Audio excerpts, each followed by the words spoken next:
दोस्तों, ईरान ने जो ताज़ा वादा किया वो वादा उसने पूरा करके दिखा दिया।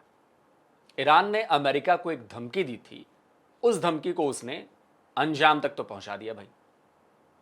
1 अप्रैल को ईरान ने कई अरब देशों में मौजूद अमेरिकी एसेट्स को निशाना बनाया है।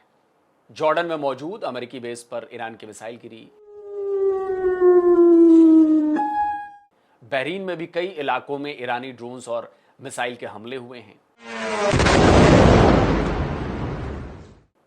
और इन्हीं हमलों में से एक हमला ऐसा था जिसने अमेरिका की दिग्गज टेक कंपनीज के पसीने छुड़ा दिए। ईरान ने 1 अप्रैल से मिडिल ईस्ट में बेस्ड अमेरिका की टेक फर्म्स को निशाना बनाने की धमकी दी थी और वाकई उसने 1 अप्रैल को इस धमकी को उसने सच में बदल दिया। उसके हमले का निशाना बना बहरीन में मौजूद अमेज़न वेब सर्विस का क्लाउड ऑपरेशन सेंटर। बहरीन के हमाला में यह बहरीन की सबसे बड़ी टेलीकॉम कंपनी बेटेल्को का हेडक्वार्टर है। बेटेल्को यानी बहरीन टेलीकम्युनिकेशंस कंपनी, इसी के हेडक्वार्टर में अमेज़न वेब सर्विस का भी क्लाउड स्टोरेज सेंटर था। साल 2019 में अमेज़न ने यहां पर अपना क्लाउड डेटा सेंटर खोला था। 1 अप्रैल को ईरान की मिसाइल बहरीन के इसी बेटेल्को हेडक्वार्टर पर गिरी थी और इस हमले का सीधा इंपैक्ट एएसडब्ल्यू के इसी डेटा स्टोरेज सेंटर पर पड़ा। बताया जा रहा है कि इस हमले के बाद अमेज़न का क्लाउड ऑपरेशन रुक गया है।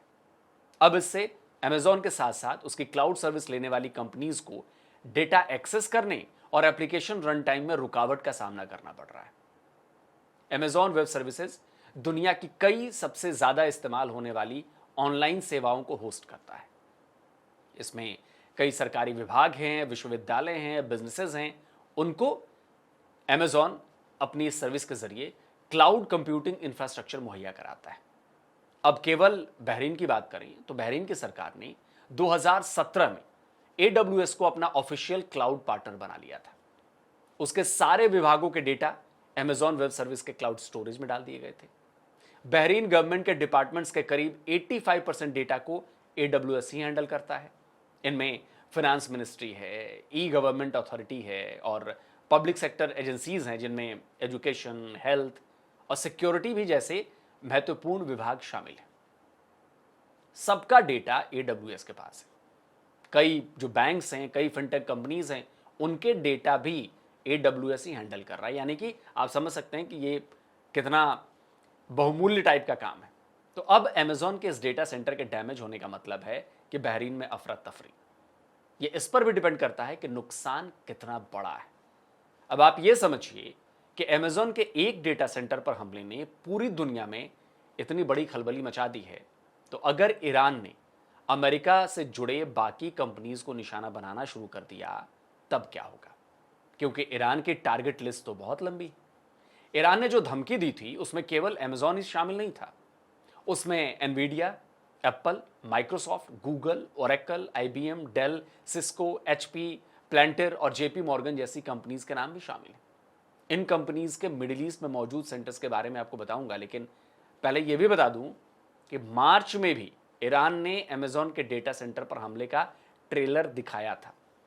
2 मार्च को ईरान ने UAE और बहरीन में मौजूद अमेज़न के डेटा सेंटर को निशाना बनाया था और तभी से इस रीजन में अमेरिकी कंपनीज के इतने बड़े सेंटर्स की सुरक्षा को लेकर सवाल खड़े होने लगे थे। अब आपको बताता हूं कि मिडिल ईस्ट में अमेरिका की इन बड़ी कंपनीज के कहां-कहां सेंटर्स हैं जो इसके निशाने पर आ सकते हैं। तो पहले गूगल की बात करते हैं।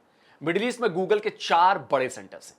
कैलिफोर्निया बेस्ड अमेरिकी टेक कंपनी ने भी मिडिल ईस्ट में अपने AI और क्लाउड सर्विस के लिए कई सेंटर्स सेटअप किए हुए हैं।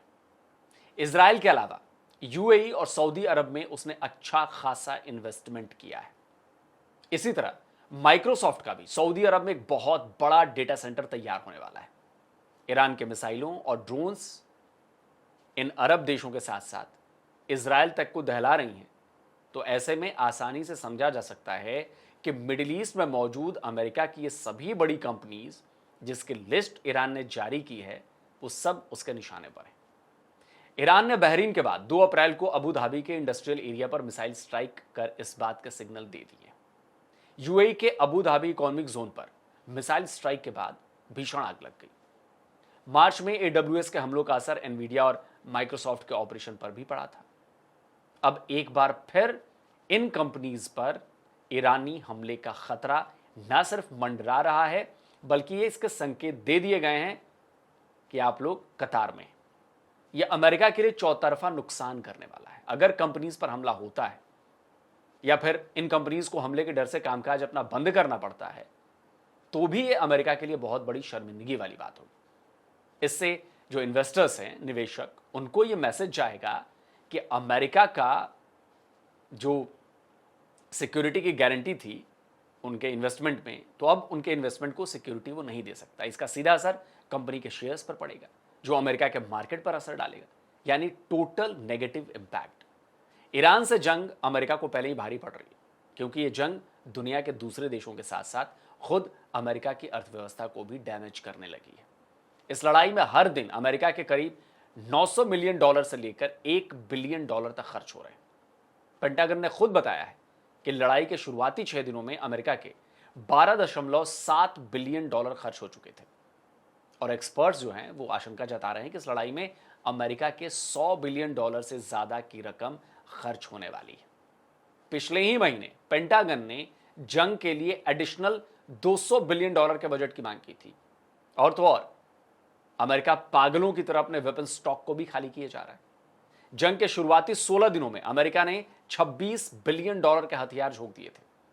तो जंग में हो रहा यह बेतहाशा खर्च आखिरकार अमेरिका की इकोनॉमी पर ही प्रेशर डालेगा।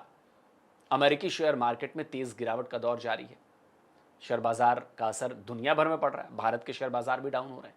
अमेरिकी प्रेसिडेंट ट्रंप भले ही बार बार कह रहे हो कि अमेरिका को मिडिल ईस्ट के तेल और गैस की जरूरत नहीं है, लेकिन इस फ्यूल क्राइसिस का असर अमेरिका में भी दिखाई दे रहा है। डीजल पेट्रोल के दाम वहां भी बढ़ चुके हैं। इन सब के बीच बेरोजगारी के बढ़ने का भी खतरा मंडरा रहा है। अर्थशास्त्रियों ने चेतावनी जारी की है कि जंग की वजह से कंपनियों ने हायरिंग प्रोसेस को या तो बंद कर दिया है या फिर बहुत ज्यादा धीमा कर दिया है। और इसकी वजह भी असल में सब डरे हुए हैं कि यह जंग लंबी खिंच सकती है, और ऐसे में हायरिंग कर कोई भी कंपनी अपना खर्च नहीं बढ़ाना चाह रही। और इसी दौरान अगर मिडिल ईस्ट में मौजूद अमेरिकी कंपनीज पर ईरान का हमला होता है, तो इसका असर अमेरिका की इकोनॉमी के लिए एक बड़ा झटका साबित होगा।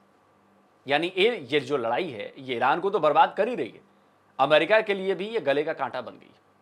और ट्रंप के लिए इसे ना फिलहाल निगलते बन रहा है, ना ही उगलते। और ये बस दावे कर रहे हैं कि मैंने तो 8 जंगें रुकवाई, मैंने तो 10 जंगें रुकवाई, तो भाई ये जंग भी रुकवा दो। हालांकि ट्रंप का ये नया बयान आया है कि अगले से 2-3 हफ्ते में ये जो जंग है वो रुक जाएगी, और 2-3 हफ्ते में हम भयंकर बमबारी करने वाले हैं ईरान के ऊपर। तो अब देखते हैं क्या होता है। दोस्तों आप बताएं, आप क्या कहते हैं इस मुद्दे पर? क्या ट्रंप फंस चुके हैं?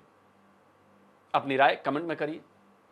और अभी तक जिन दोस्तों ने डिफेंस डिटेक्टिव को सब्सक्राइब नहीं किया है, तो भाई चैनल को सब्सक्राइब करें, साथ में बेल आइकन प्रेस करें, और हाँ, ऑल नोटिफिकेशन ऑन करना मत भूलिएगा, ताकि हमारे द्वारा जब भी नया वीडियो अपलोड किया जाए उसकी जानकारी आप तक फौरन पहुंच जाए। जल्दी मिलता हूं एक और नए वीडियो के साथ। नमस्कार, जय हिंद।